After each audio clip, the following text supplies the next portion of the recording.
Es un gusto poder saludarles en este miércoles 4 de mayo y darles la bienvenida a una edición más de Una Voz en el Desierto. Hoy día tengo el título Por el derecho a matar. Esto a propósito de la tremenda división que se ha producido en los Estados Unidos producto de una filtración, ojo con eso, una filtración de un borrador que los jueces de la Suprema han reconocido que es de ellos, donde se explicita que es muy probable, que la ley que daba derecho a las mujeres a abortar sea abolida. Y ustedes han visto los despachos periodísticos donde muestran la profunda y violenta división que existe ahora en la población de los Estados Unidos.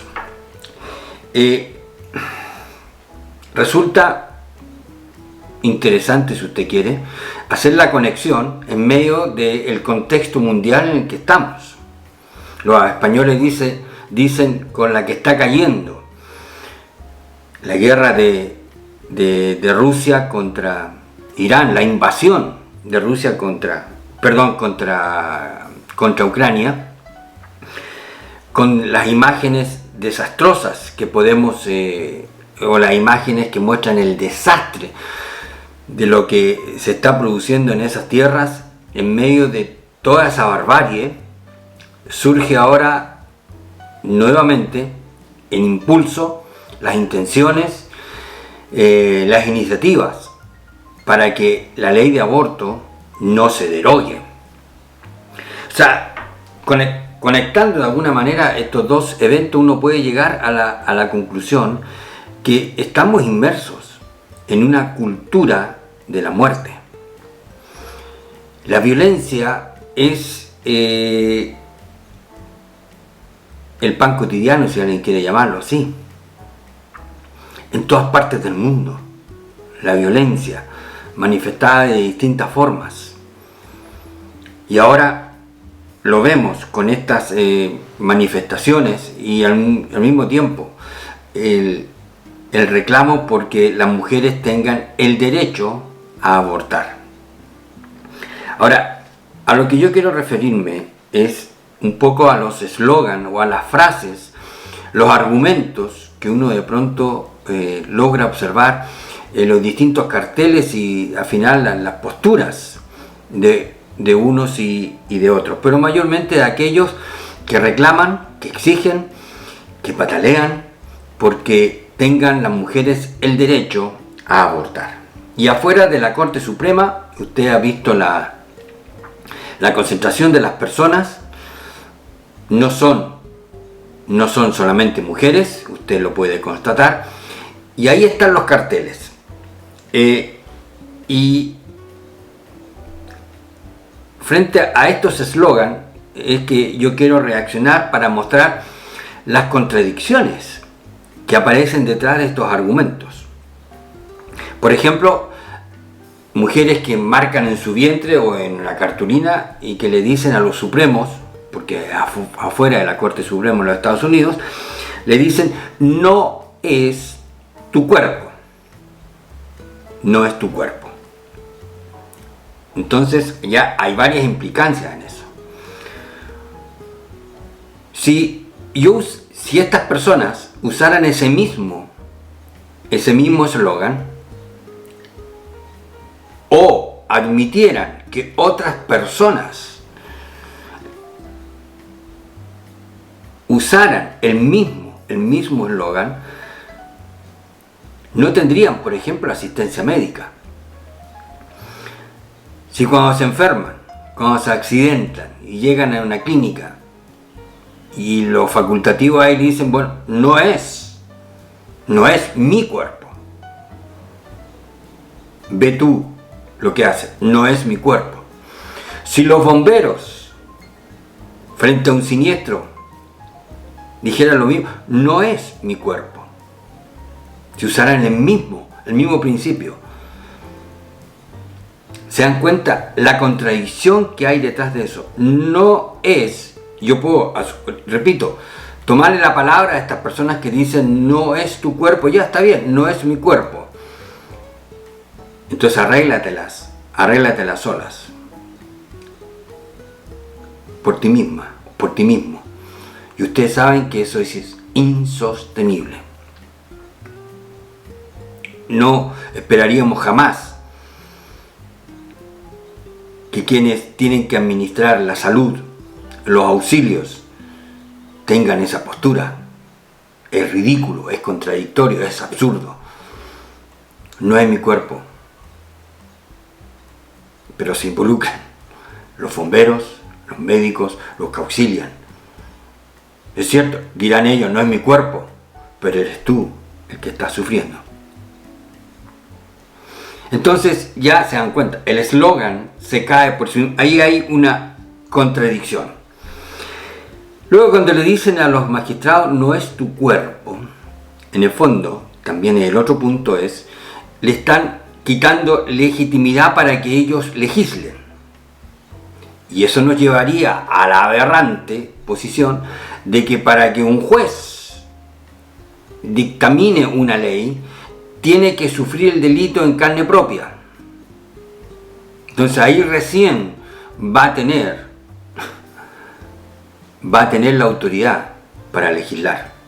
¿Se dan cuenta lo absurdo que es una posición como esa? Aunque, yendo un poquito analizando un poquito eso que están diciendo, no es tu cuerpo, a veces uno quisiera que quienes dictan las leyes pudieran de alguna forma vencer su negligencia por el simple hecho de padecer en carne propia algún delito. Que le lleguen a quemar su casa, por ejemplo. ¿Qué pensarían desde esa experiencia, de esa vivencia? Nadie espera que sea algo así. Pero cuando le dicen no es tu cuerpo, le están diciendo a lo supremo, ustedes no están involucrados en esto, por tanto no pueden legislar. Pero tiene la otra cara, esta moneda, de que eso lleva también a la negligencia de los jueces. Porque perfectamente ellos podrían, y en algunos casos a lo mejor se da, yo no lo he sufrido. Así que no hay que condenarlo.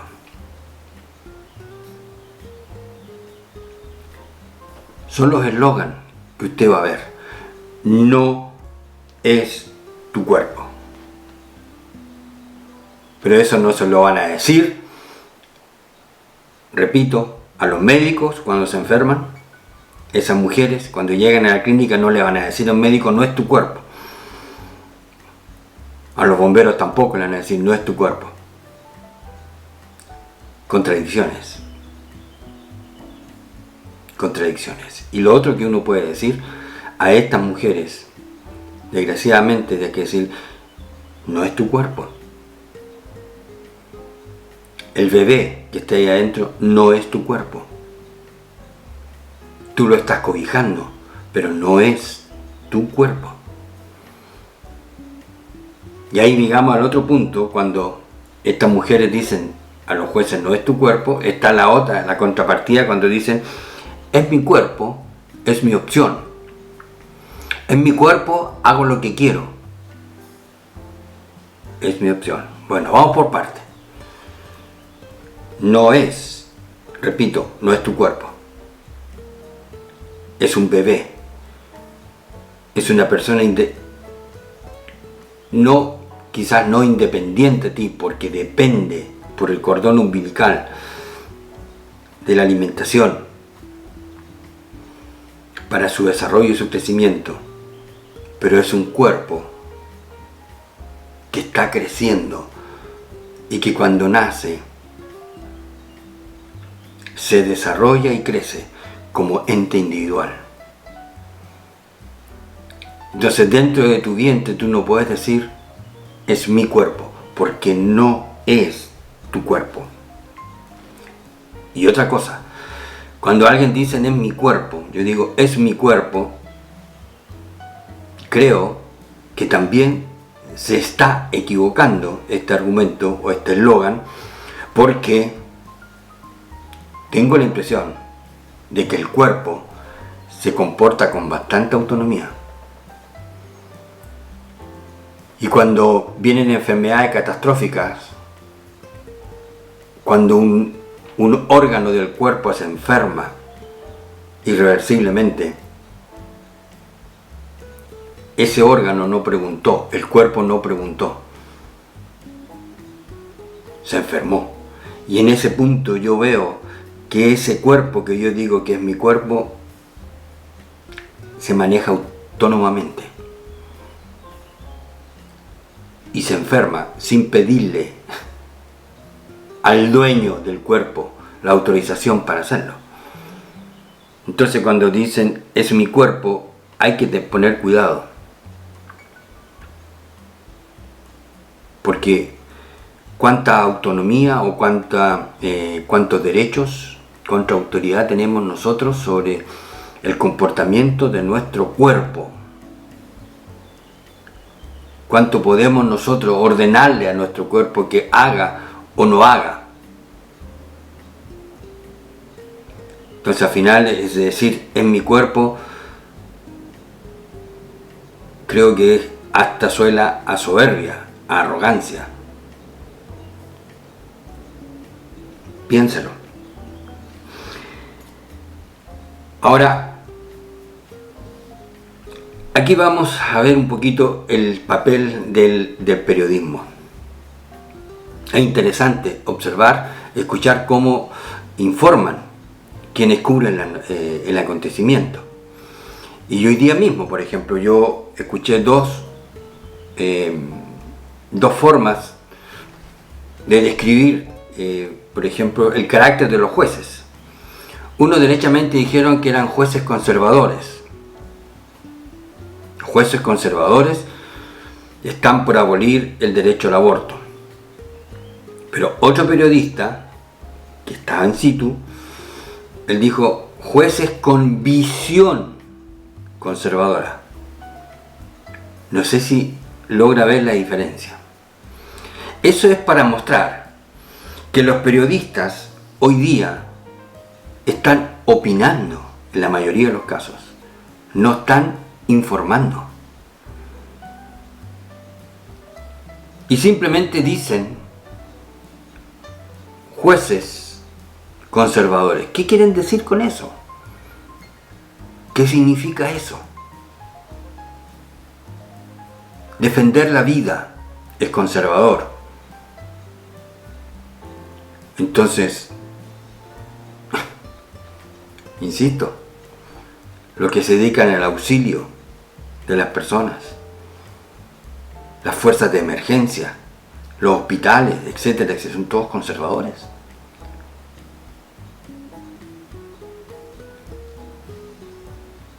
Es interesante observar eso. Cómo se ponen carteles sobre la labor o sobre el carácter de los jueces. Conservadores. ¿Qué están diciendo? Claro, los contraponen a un liberal, pero ¿qué es un liberal? Insisto en ese punto. La labor del periodismo ha decaído, y no lo digo yo. Usted lo puede observar en su propio medio. Pero hay organismos internacionales que están alertando sobre esto y que dicen derechamente que ya los periodistas, y repito lo que he dicho, ya los periodistas no informan, sino que opinan. Porque un periodista lo que tiene que hacer es referir hechos. Tiene que describir hechos. No puede dar su opinión personal. Un periodista tampoco puede interpretar, puede aducir motivaciones, tampoco. Simplemente tiene que describir lo que está viendo. Describir hechos. Y en eso el periodismo, en ese sentido, se ha inclinado para, desgraciadamente, condicionar la actitud de mucha gente, de mucha población, producto de escucharlos a ellos. Ahora tenemos, por otro lado, las protestas que se han realizado y están realizando en Estados Unidos. Y aparecen ahí también como una carátula con forma de los 10 mandamientos. Y aparecen, y ahí se pueden ver manifestaciones de los contrarios al aborto, que se paran fuera de las clínicas abortivas para atacar e insultar a las mujeres o a las personas que salen de esa clínica porque supuestamente han ido a efectuarse un aborto. Un ataque frontal. Entonces, yo simplemente pregunto, ¿es la forma para plantear la visión de la Biblia y del Evangelio? ¿Es la forma de plantear el sacrificio de Cristo ofrecido en favor de todos nosotros? Yo me lo pregunto cuando lo veo. ¿Qué efecto tiene hacer algo como eso? ¿Cuál es la forma de protestar? Bueno, están los principios en la propia palabra del Señor, en el propio Evangelio, en el Sermón de la Montaña. Por lo demás, está el tema de los argumentos. Presentar razones con mansedumbre y templanza. Esa es la forma como nos enseña la propia palabra del Señor. Y por último, en los minutos que me quedan, decir que al final la vida tiene una continuidad. Desde que se concibe hasta la muerte es un proceso continuo. Es un proceso continuo. Una vez yo fui a escuchar al señor Stephen Hopkins allá en mi país, en una jornada de física donde él estuvo. Yo literalmente salí de esa charla casi con el convencimiento de que estuve frente a un milagro. Un hombre absolutamente inmóvil, sin expresiones, absolutamente, pues un término tullido, y sin embargo a través de la tecnología salía lo que estaba dentro de su cabeza. Ahora, ¿quién define qué es una vida digna? ¿Cuál es el argumento antojadizo que lleva a definir una vida digna? Si existiera la forma de haber estudiado y previsto cómo iba a ser la vida del señor Hopkins antes de nacer, era un candidato para el aborto. Y sin embargo, lo que este hombre hizo a través de toda su vida, es cierto, él mismo se manifestaba ateo. Ese es otro cuento, que es la misma opción que tienen todos, los sanos o los enfermos. Pero acá el punto es simplemente señalar que la vida tiene una continuidad. Y usted y yo tenemos una continuidad. Y vamos hacia el ocaso. Nuestro cuerpo ya no es el mismo conforme pasan los años. Nuestras capacidades tampoco son las mismas. Lea el libro de Eclesiastés, si usted quiere. Ahí va a encontrarse con esto. Y por último, ¿qué es? Porque al final son las definiciones. ¿Cuándo comienza la vida? Salmo 139, léalo completo si quiere. Porque tú formaste mis entrañas, tú me hiciste en el vientre de mi madre.